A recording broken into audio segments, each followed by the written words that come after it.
For those of you who are unfamiliar with film, film is a photographic medium that records images using light-sensitive chemicals instead of a digital sensor. Film works when photons hit the light-sensitive chemicals or crystals on the film and cause a chemical change in the film itself that creates what's called a latent image. The latent image can't be seen, but when the latent image is combined with some chemistry and developed, then it becomes an actual image that can be seen. This video discusses Rollei Vario Chrome reversal film and looks at how to use it, the film's characteristics, and provides lots and lots of sample images.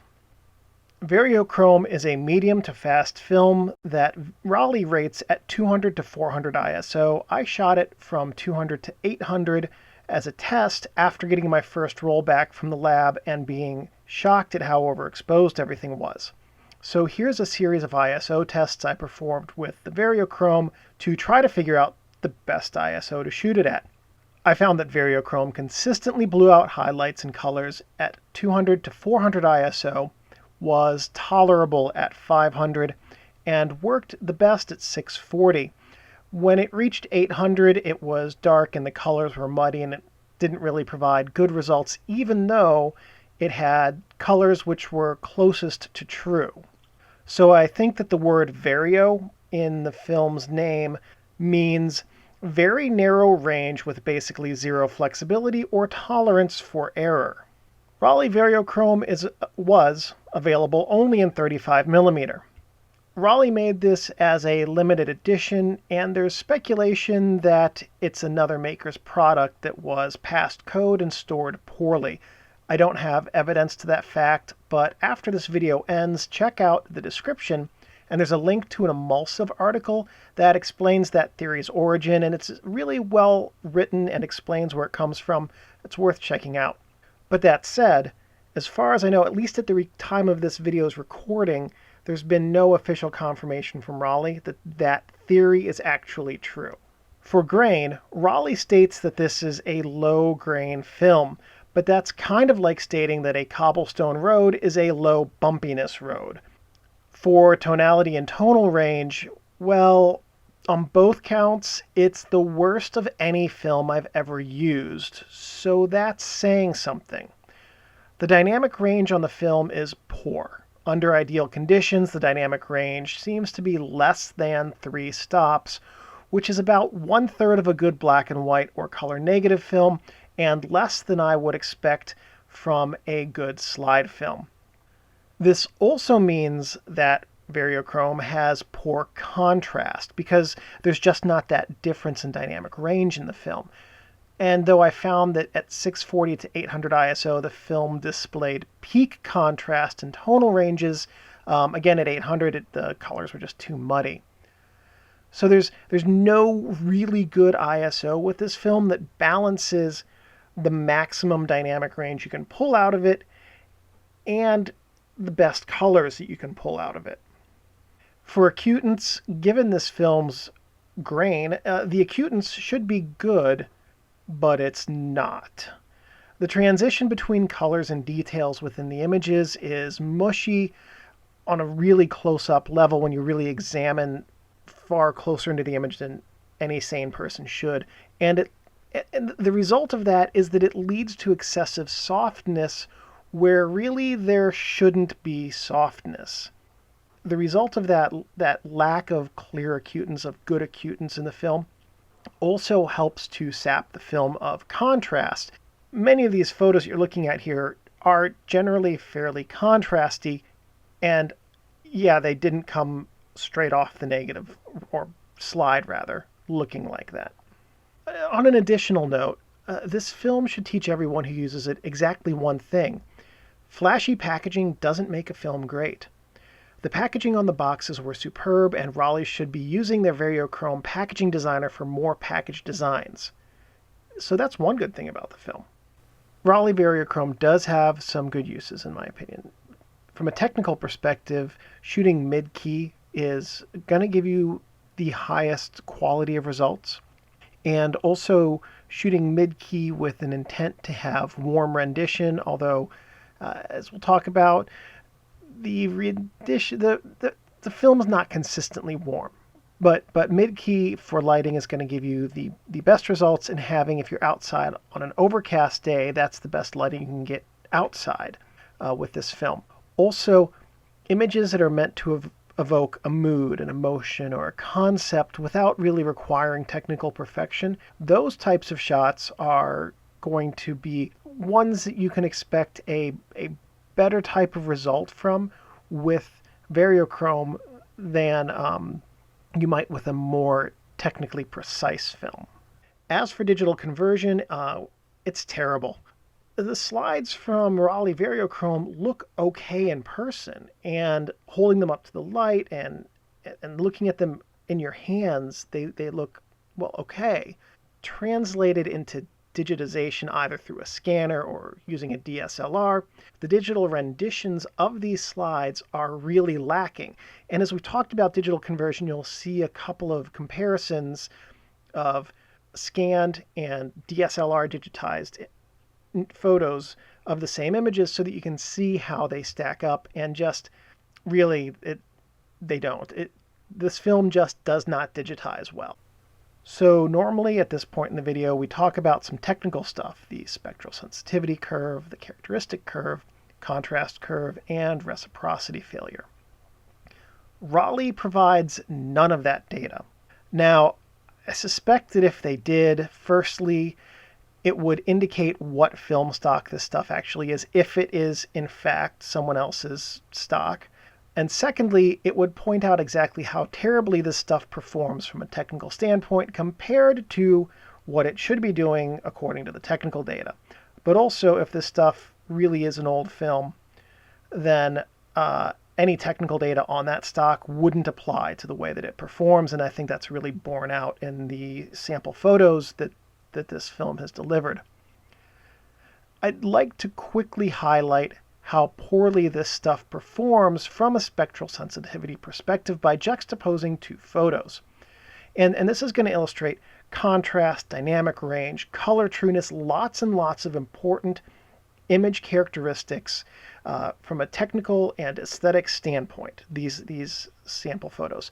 This image you're looking at right now was taken with Rollei Vario Chrome. And now let's take a look at the same scene taken with the same camera and same lens just a couple minutes later using Fuji Velvia 50. So there's a difference between those two images. The Velvia 50 shot is what a good slide film should deliver images looking like. Just for giggles, here are two more shots from the same sunset taken with Velvia 50. And yeah, this is what a slide photo should look like. Great colors, great sharpness. Now, if you're curious, the view in the photo here is of Pikes Peak, taken from Castle Rock in Castle Rock, Colorado.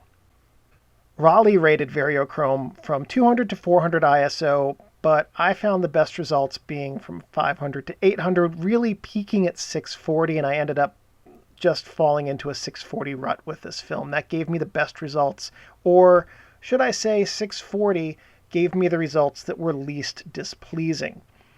Now, to be fair, some of the photos that this film took were nice. They create a mood. They evoke a sense of place. While I was unhappy with this film from a technical perspective, and it felt that it really let me down in a lot of ways, it did create some evocative shots with interesting moods.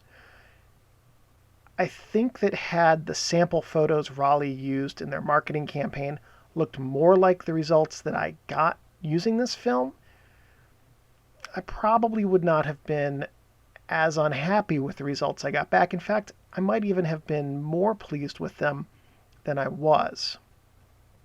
In my experience, I would say do not shoot this film faster than 400 unless you really want to blow all your highlights out. And with this stock, when you blow your highlights out, they go fast.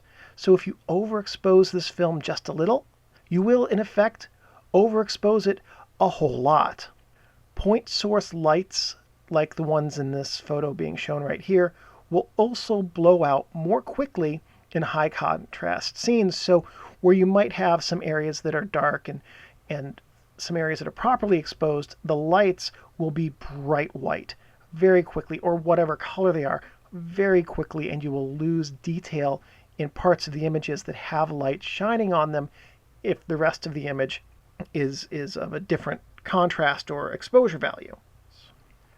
One characteristic of Vario Chrome that my lab pointed out, and that some sample test shots confirmed, like these ones you're seeing right here, is that it lacks a black layer.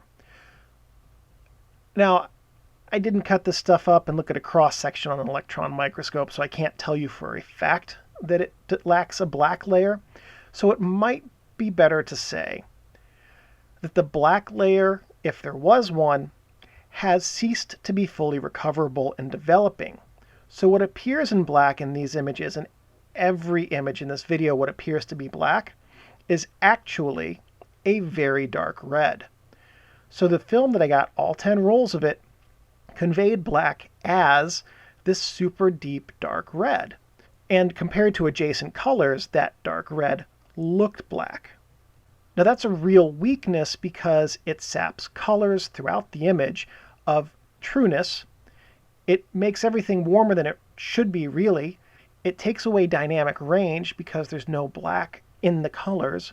It takes away contrast because there's no black in the colors, and it damages or impairs lots of other important image characteristics from the film's images. The not true black blacks are a key part of why the photos from Vario Chrome have their evocative moods counterbalanced by a fairly terrible technical performance. You'll hear me say time and again on this channel that the message an image conveys is the most important part of it, and that's true. More than the technical aspects, colors, sharpness, or whatever else, the message and the story of the image is king. But this film gives you a more limited range of stories you can effectively tell than other slide and color films. So shooting Vario Chrome in mid-key or with warm subjects will generally yield the best results. But here's the issue. Some rolls are very cool-toned. Some rolls transition, and there's no way to know ahead of time which is which. I had rolls that were warm, I had rolls that were cool, and I had rolls that started off warm and ended cool. It would be easy to expect warm results from this film, do a shoot with models or just people in general, and then get your film back and find that everyone's skin has turned blue-green. So here are two shots of the same subject that I took at the same time with the same camera settings. The camera was the Minolta Maxim 5, it was in AV mode, and the shutter was in drive mode, so I took these two identical photos in rapid succession. But I want you to look at how different these results are. This is a staggering amount of unpredictability, and it's very disappointing, and it was only separated by the 2mm gap between these two frames. Ultimately, my biggest complaints about Vario Chrome are that it's inconsistent, it steps away from Rollei's brand identity, at least as I see Rollei's brand, and it really makes me question the overall quality of the Rollei brand name. Now, if this had been a Lomo film, completely understandable, and it would perform as it did, and I'd say, oh, that's right in line with their brand. As a Rollei film, and I think of Rollei as a high-quality niche and specialty brand with outstanding products in mediocre packaging, Vario Chrome stands apart as being an outstanding package with mediocre contents. If you want the look that Vario Chrome offers, grab your cell phone, put a fingerprint on your lens, snap some shots, run them through a bunch of Instagram and Prisma filters, and call it a day. Don't spend the money to buy film that achieves a look that you can replicate by throwing some sliders way out of balance and adding some grain to your digital images. Vario Chrome was, fortunately, a limited edition film, and that, I hope, means we won't see it again. I also hope that whomever is in charge of the Rollei brand will take better care of that brand in the future. I do like the idea of limited edition films. I think they're fun. Limited edition films are a neat way to drive sales, give you a short-term sales boost, and bring in some added revenue for a year. I'd also be on board for using limited edition films to test new emulsions, new base materials, or test other film and filmmaking technologies. But creating a film at the cost of brand identity is a failure of marketing, and I hope that it will be something that Rollei's brand managers avoid in the future. If you get your hands on, or if you have a stockpile of Vario Chrome, shoot the stock with the aim of creating atmospheric pieces that convey a concept, a thought, an emotion, or other similar things. Don't shoot Vario Chrome for technical perfection. Understand that this film has significant limits. When you use it effectively within those limits, within the constraints that the film presents you, images from Vario Chrome can still create interesting and lovely results and convey a lot in the hands of someone who is using the film in a way that is receptive to being used.